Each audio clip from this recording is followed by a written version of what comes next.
In the summer of 1940, a prominent Massachusetts businessman was laid to rest after what authorities called a tragic accident. His widow wept at the graveside. The town grieved. But 3 months later, someone walked into the district attorney's office with a photograph, and the coffin they had buried was empty. This is the story of Louis B. Allyn. Westfield, Massachusetts, July 1940. Louis B. Allyn was 42 years old. He owned a successful heating and plumbing business. He lived in a well-kept home on Elm Street with his wife, Mabel. On the evening of July 23rd, Louis told Mabel he was going fishing at a pond outside town. He'd done this before. He took his tackle box. He left around 6. He never came home. The next morning, Mabel called the police. They found Louis's car parked near the pond. His fishing rod was on the bank. His jacket was folded on the seat. But Louis was gone. They dragged the pond. Nothing. They searched the woods. Nothing. For 3 days, volunteers combed the area. Westfield was a small town. Everyone knew Louis. Everyone wanted to help. On the 4th day, they found a body floating in the Connecticut River, 11 miles downstream.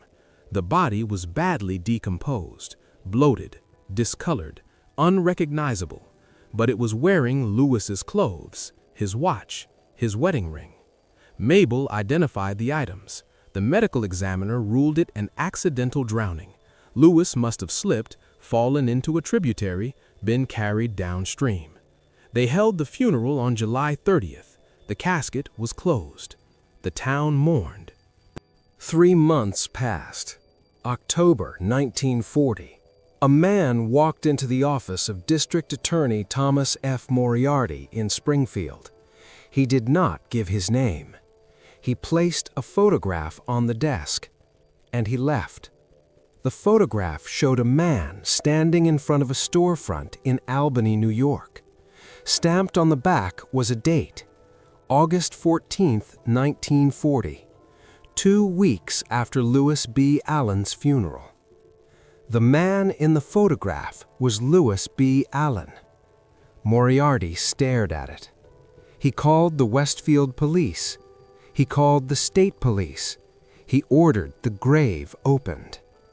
On October 18th, the coffin was exhumed. Inside, they found the body of a stranger, a man approximately Louis's age, approximately Louis's height, dressed in Louis's clothes, wearing Louis's watch and ring. But it was not Louis. The medical examiner conducted an autopsy. The man had been dead before entering the water. Cause of death: blunt force trauma to the skull. Someone had killed this man, dressed him in Louis's clothes, placed him in the river, and Louis B. Allyn had attended his own funeral, watched from somewhere, and then disappeared. The investigation reopened. State police traced the photograph. The storefront was a diner in Albany called Mickey's Lunch. The owner remembered a man matching Louis's description. He'd come in twice, paid cash, didn't talk much, but by the time police arrived, he was gone. Back in Westfield, they questioned Mabel. She insisted she knew nothing. She'd identified the clothing, yes, but the body had been unrecognizable. She'd been grieving. She'd trusted the authorities. They searched Louis's business records. His finances were clean. No debts, no obvious motive to disappear. They interviewed his friends, his employees, his relatives. No one had any idea why Louis would vanish. No one had heard from him. Except a postal clerk in Springfield came forward. In late August, a man had mailed a letter from the main post office. The clerk couldn't be certain, but the man looked like the photograph of Louis Allyn circulating in the papers. The letter had been addressed to a name in New York City. The clerk couldn't remember which name. Police checked every lead.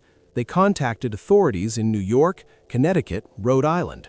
They circulated Louis's photograph to hotels, rooming houses, diners. Nothing solid ever surfaced. Meanwhile, investigators tried to identify the body, the man buried in Louis Allyn's grave. He was white, between 35 and 45 years old, approximately 5'10", brown hair, no distinguishing marks, no fingerprints on file. Dental records led nowhere. Police checked missing persons reports across New England. Dozens of men had vanished that summer. None of them matched. Sketches were published in newspapers. No one came forward. Whoever he was, no one was looking for him, or whoever had been looking had stopped. A theory began to take shape. Louis Allyn had met someone, somewhere, someone close enough in appearance to pass as him, at least after weeks in the water. That man was killed, dressed in Louis's clothes and staged. But who killed him? Louis himself? Someone helping Louis? Or someone framing him?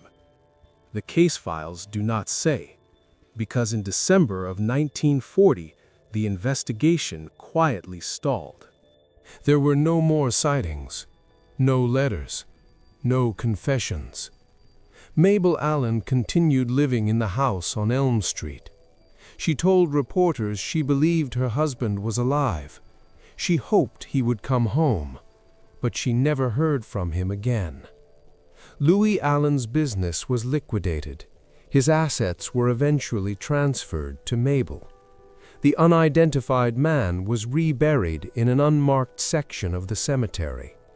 By 1942, with war consuming the nation's attention, the case faded from the newspapers. But it never closed. Officially, Louis B. Allyn remains a missing person. The unidentified man buried in his grave remains unidentified.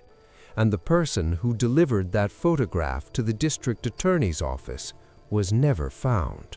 July 30th, 1940.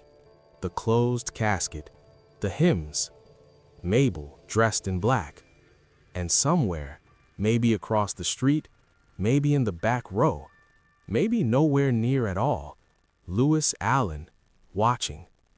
Did he feel guilt? Relief? Fear? Did he mourn the stranger buried in his place? Or did he simply leave? There are questions the case files never answer. Where did Louis Allyn go? Who was the man in the river? Who took the photograph in Albany? Westfield is still a quiet town. Elm Street still exists. The cemetery is still there. And somewhere in the records, filed away and gathering dust, is a case that asks a single question. What would make a man kill a stranger, reclaim his own life, and vanish into nothing? If you know anything about the disappearance of Louis B. Allyn, the Westfield Police Department still has an open file.